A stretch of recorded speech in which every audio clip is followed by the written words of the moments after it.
అన్న చెప్పినట్టుగా ఈ రాష్ట్ర ప్రభుత్వం నాకు ఇచ్చినటువంటి అవకాశం కారణం ఈ యొక్క ములుగు నియోజకవర్గ ప్రజలు, ఈ ములుగు నియోజకవర్గ కుటుంబ సభ్యులందరూ కూడా గెలిపించడంతో మరి గతంలో చూస్తే ట్రైబల్ అయితే ట్రైబల్ మినిస్టర్, ఉమెన్ అయితే ఉమెన్ అన్నట్టుగా కాకుండా ఒక ప్రత్యేకమైనటువంటి శాఖను కూడా కేటాయించి ఈ శాఖ రాష్ట్ర వ్యాప్తంగా ప్రతి ఇంటికి నీళ్ళు ఇవ్వాలి, ప్రతి ఊరుకు రోడ్ వేయాలి, ప్రతి ఊర్లో మహిళా గ్రూపులు ఉన్నాయి.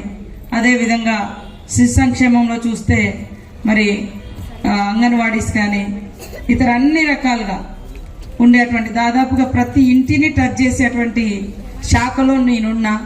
ఈ యొక్క పెద్ద బాధ్యతను నాకు కాంగ్రెస్ పార్టీ మరి పైనుంచి సోనియమ్మ గారు, రాహుల్ గాంధీ గారు, మల్లికార్జున్ ఖర్గే గారు, ప్రియాంక గారు, మా సోదరుడు సీఎం రేవంత్ రెడ్డి గారు, మిగతా సోదరులందరూ కూడా ఎంతో నమ్మకంతో రాష్ట్ర ఎమ్మెల్యేలందరూ కూడా నాకు ఈ అవకాశం ఇచ్చిండ్రు.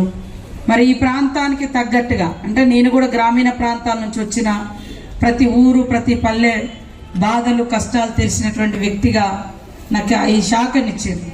ఈ శాఖకు వన్నె తేవాలంటే వాస్తవానికి అధికారులు, ప్రజాప్రతినిధులు ఎవరికి వాళ్ళం బాధ్యతాయుతంగా పనిచేస్తేనే ప్రజల్ని బాగు చేయగలుగుతాం, ప్రజల్ని కష్టాల నుంచి బయటికి తీసుకురాగలుగుతాం. కాబట్టి ముఖ్యంగా నా జిల్లా, నా నియోజకవర్గం అని నేను చెప్పుకున్నప్పుడు ఇది మనకు అందరూ తెలుసు వెనుకబడ్డ ప్రాంతం. ఇట్లాంటి చాలా ప్రాంతాలు ఉన్నాయి. కొన్ని ప్రాంతాలు కరోనా టైంలో మనం ఎక్స్పోజ్ చేస్తే చాలామంది ఏమనుకున్నారు, ఒక ములుగే బాగా వెనుకబడి ఉందేమో అనుకున్నారు. కానీ ములుగులో కూడా అద్భుతమైనటువంటి కట్టడాలు, టూరిజము, నేషనల్ హైవే, చారిత్రాత్మకమైనటువంటి దేవాలయం సమ్మక్క సారలమ్మ, రామప్ప టెంపుల్, గోదావరి, అనేక వనరులు, లక్నవరం, ఇవన్నీ కూడా అనేక వనరులు ఉన్నాయి. ఇక్కడటువంటి యంత్రాంగాన్ని, అధికార యంత్రాంగం, నాతో పాటు ఇక్కడటువంటి వాళ్ళందరూ కూడా దయచేసి మనమంతా ఒక టీం, ఈ టీం మన ప్రజలకు భరోసా ఇవ్వాలి. ఒక రోల్ మోడల్గా మనం ఇతర ప్రాంతాలకు అందరికి కూడా ఆదర్శంగా ఉండే విధంగా పని చేస్తూ ముందుకు సాగాలని మిమ్మల్ని అందరినీ విజ్ఞప్తి చేస్తా ఉన్నా. ఎందుకంటే ఉమెన్ అండ్ చైల్డ్ సంబంధించినటువంటి వాళ్ళు కూడా ఇక్కడే ఉన్నారు.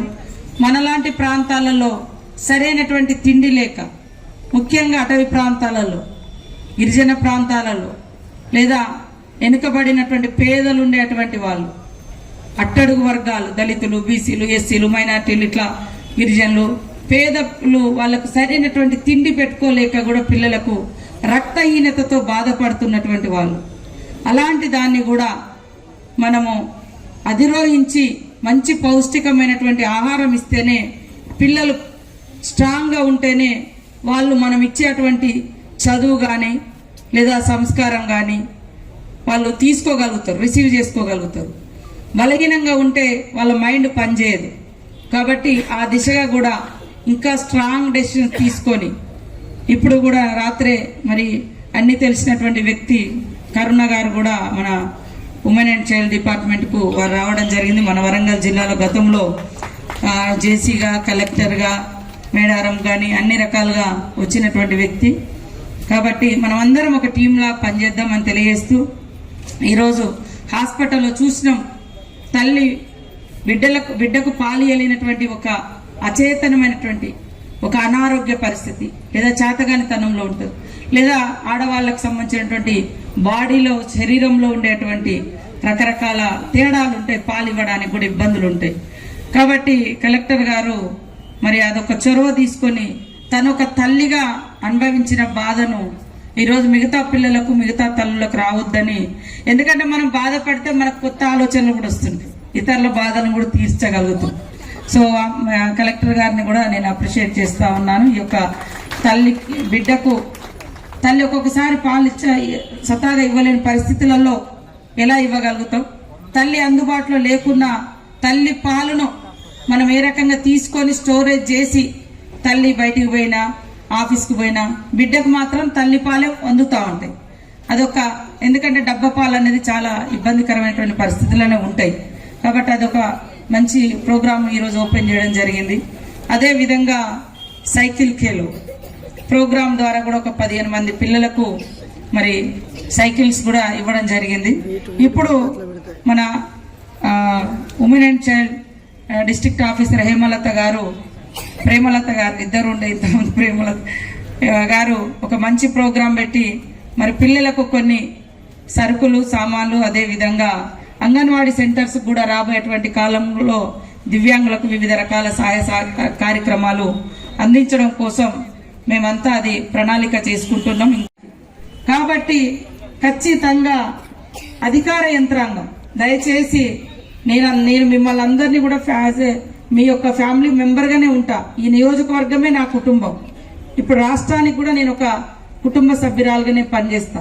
కాబట్టి ముఖ్యంగా టీమ్ మెంబర్స్గా మనం ఎవరైతే ఉన్నామో, ఇప్పుడు జాతర ఉంది, మనకు టూరిజం ఉంది, ఇవన్నీ మనకు యునెస్కో ద్వారా గుర్తించబడ్డటువంటి రామప్ప టూరిస్టులు కూడా వస్తారు. ఇన్ ఫ్యూచర్లో మనం ఇంకా కొద్ది రోజుల్లో టూరిస్టు ఒక సర్క్యూట్ లాగా ఏర్పాటు చేసుకొని 1-2 బస్సెస్ ఏర్పాటు చేస్తే ఇమీడియట్లీ నేను సజ్జనార్ గారితో కూడా మాట్లాడి ఎట్లా అనేది మీరు ఒకటి రూపొందించండి, ఎక్కడెక్కడ మనం విజిట్స్ పెడితే బాగుంటుంది అనేది.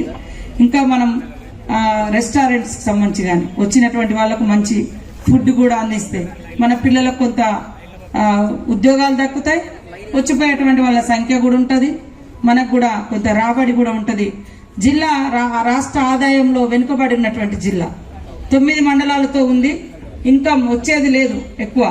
కాబట్టి బయట నుంచి వచ్చేటువంటి టూరిస్టులు మన ప్రాంతానికి వస్తుంటే ఇక్కడ చాలా మంది పిల్లలకు కూడా ఉపాధి ఉద్యోగ అవకాశాలు వస్తాయి, రాబడి కూడా ఉంటుంది.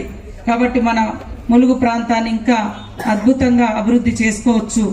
మేధావులు మీరందరూ చదువుకున్నటువంటి వాళ్ళే ఇక్కడ కలెక్టర్స్ కానీ ఆర్డీఓలు కానీ లేకుంటే అందరు ఉంటారు. మీతో పాటు ప్రజలు ఎవరు ఏ ఆలోచన ఇచ్చినా మన ములుగు జిల్లాకు ఇది ఇక్కడ ఈ ప్లేస్లో ఇది పెడితే బాగుంటుంది, ఈ రకంగా చేస్తే బాగుంటుందని ఏదైనా మేము కూడా ఫిర్యాదుల పెట్టె కూడా పెడతాం మా క్యాంప్ ఆఫీస్లో ఇప్పటి నుంచి. అదేవిధంగా మీ సజెషన్స్ కూడా చాలా మంది పెద్ద పెద్ద చదువుకున్నటువంటి వాళ్ళు కొంతమంది మొన్న అన్నారు, మేము ఒక మీటింగ్ పెడితే చాలా రోజులైంది మేము మాట్లాడి మా అభిప్రాయాలు చెప్పలేక అని. నా దగ్గర అంటే ఇక్కడ అని కాదు, స్టేట్ లెవెల్లోనే అభిప్రాయం ఉంది. అధికారులు పాపం వాళ్ళు ఎన్నో ఆలోచనలు ఆకాంక్షలతో ఉంటారు.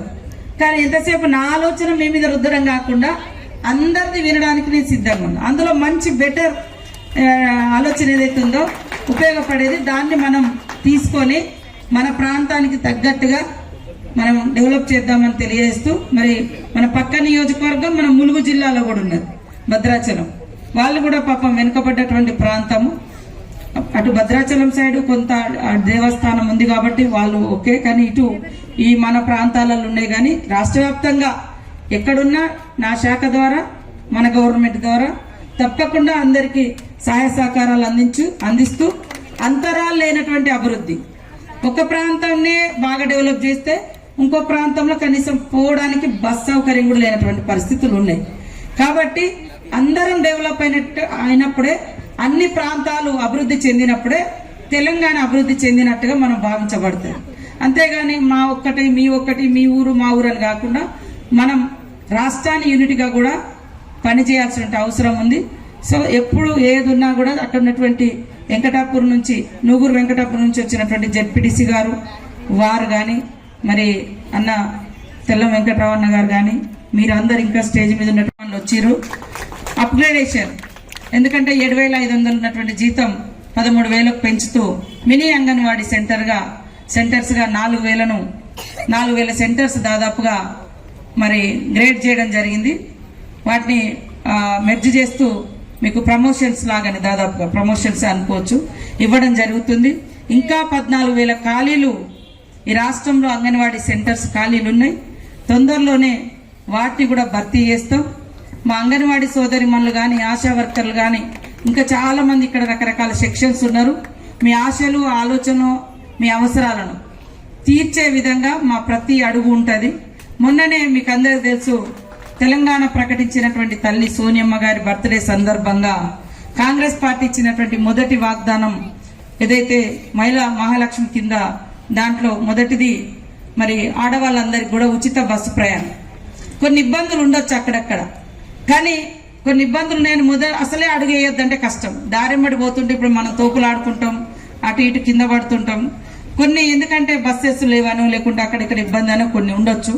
తల్లులందరూ అర్థం చేసుకొని ఇది నడుస్తుంటే అవసరాన్ని బట్టి ప్రణాళికబద్ధంగా ఇంకా మంచిగా ఆడవాళ్ళందరూ గమ్యాలు చేరే విధంగా, బయటికి తిరిగే విధంగా, బయటకు వచ్చే విధంగా పెరిగిన ఛార్జీలతో చాలా మంది తమ యొక్క కోరికలను, తమ యొక్క అవసరాలను కూడా తగ్గించుకొని బతికారు.